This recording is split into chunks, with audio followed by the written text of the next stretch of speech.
Nii, alustame sellest, et kui nüüd bensiiniga kasutada, bens on sees, siis tavaasend on siis off-asend välja lülitatuna, läheb siit on-asendisse, ehk siis õhutus, nii-öelda bensiinikorgi õhutus. Nii, number 2, külje peal off-on lüliti, see läheb siis on-asendisse. Nii, kuna tal on nüüd aku järgi ühendatud, siis ta põhimõtteliselt võttis kohe ekraani ette, nii-öelda näitab, et kõik ühendused on olemas, kõik on korras. Siis gaasi puhul keerame lahti gaasiballooni, on korralikult kinni. Gaas lahti. Aga bensu pane nüüd offi või tagasi? Jaa, seda hetkel ei ole vaja. Okei, ja see nupp jääb hetkel? See jääb on asendisse. See nüüd on see nupp, mis kui sa hakkad kasutama, siis keerad onni, kui ei kasuta enam, keerad offi. Sest see lülitab ta nii-öelda siis täiesti välja. Ja nüüd gaas on lahti, põhimõtteliselt on meil kõik korras, testime ära, kas me saame ta nüüd nupust käima. 2 sekundit tuleb hoida.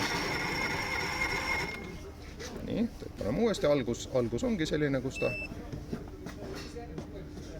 hetkel läheb aega, uuesti. Aga ta hakkab ise nüüd, kui korra 2 sekundit hoida, siis ta nüüd ise teeb neid nii-öelda käivitusi läbi, kuni ta siis käima saab.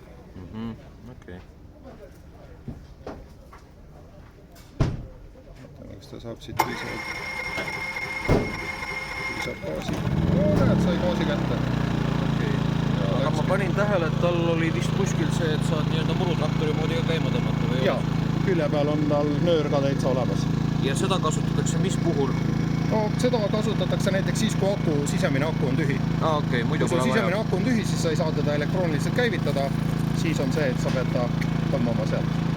Aga muidu saad nupust ja siis saad ka läbi äppi, et ma näitan sulle ära ka selle äpiga ühendamise ja siis saad tegelikult telefoni äpist teda käivitada.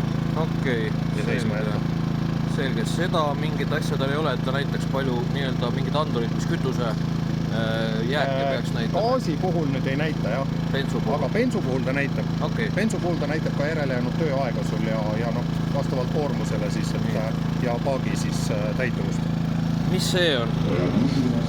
See on nüüd see, kui ta on sul kuskil suletud ruumis ja CO2 tase tõuseb piisavalt kõrgele, siis läheb see põlema ja ta lülitab ennast välja. Ehk siis CO2 andur. Selge.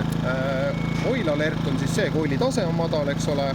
Siit saad nüüd AC ehk siis selle tavapistiku sisse lülitada, välja lülitada ja sellega me saame ühendada telefoni äpiga. Ja siia läheb siis see akujaama ühendus, see nii-öelda lisa-aku pesasse. Selge.